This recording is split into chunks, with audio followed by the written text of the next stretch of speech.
You reach for your phone at 2 a.m. The room is pitch black. Your heart is already pounding before your mind knows why. You tell yourself there's nothing there. Your body doesn't believe you. You're a grown adult standing in your own hallway, afraid of nothing. But the real answer is far stranger than nerves or imagination. Your fear of the dark isn't a glitch. It's a message. It's been traveling through your bloodline for 200,000 years, and it just arrived tonight in your hallway. Start with the obvious question. Why does darkness feel dangerous when you know, logically, it isn't? You've checked the locks. You've seen the empty room in daylight 1,000 times. Nothing changes when the sun goes down except the light itself. And yet your skin prickles. Your ears strain. Somewhere behind your ribs, an ancient alarm starts ringing. That alarm wasn't built for your hallway. It was built for a savanna that no longer exists, for a version of you that hasn't existed in 10,000 generations. Here's the part that should unsettle you a little. That savanna version of you is still in there.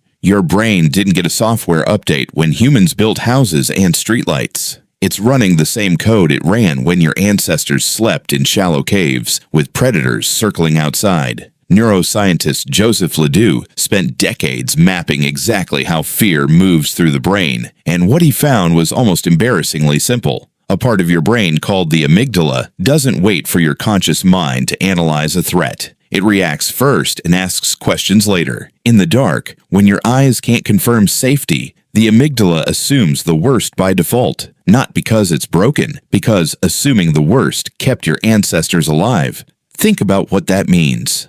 For most of human history, the dark genuinely was dangerous. Not metaphorically, literally. Large predators hunt at night. Human night vision is poor compared to almost every animal that might have wanted to eat your ancestors. A human alone in the dark, unable to see a leopard's approach, unable to hear a lion downwind, was not being paranoid. They were being accurate. The humans who felt nothing when darkness fell, who wandered out casually to see what was rustling in the grass, didn't get to pass on their genes. The nervous ones did. Generation after generation, the anxious survived, and the calm became dinner. You are, quite literally, descended from the ones who were scared. That's the reframe. Your fear of the dark isn't a personal flaw, it's an inheritance. It's the accumulated caution of every ancestor who lived long enough to have children because they took darkness seriously. Somewhere in your genome, there's a quiet echo of every campfire your ancestors huddled around. Every night, they lay awake listening for footsteps that weren't there,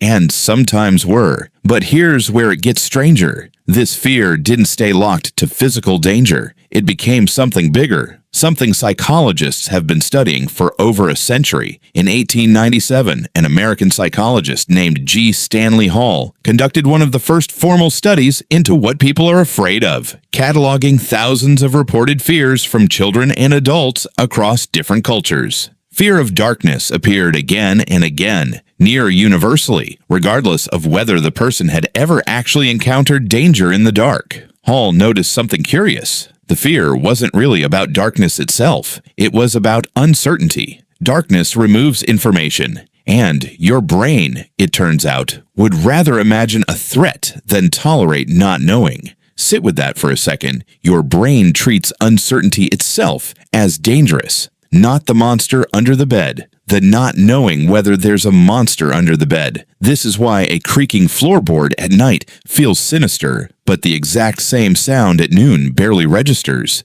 Nothing about the sound changed. What changed is your ability to immediately verify what caused it. Remove information, and your mind fills the gap with worst-case scenarios, because for nearly all of human history, worst-case thinking in low visibility was the difference between living to see morning and not.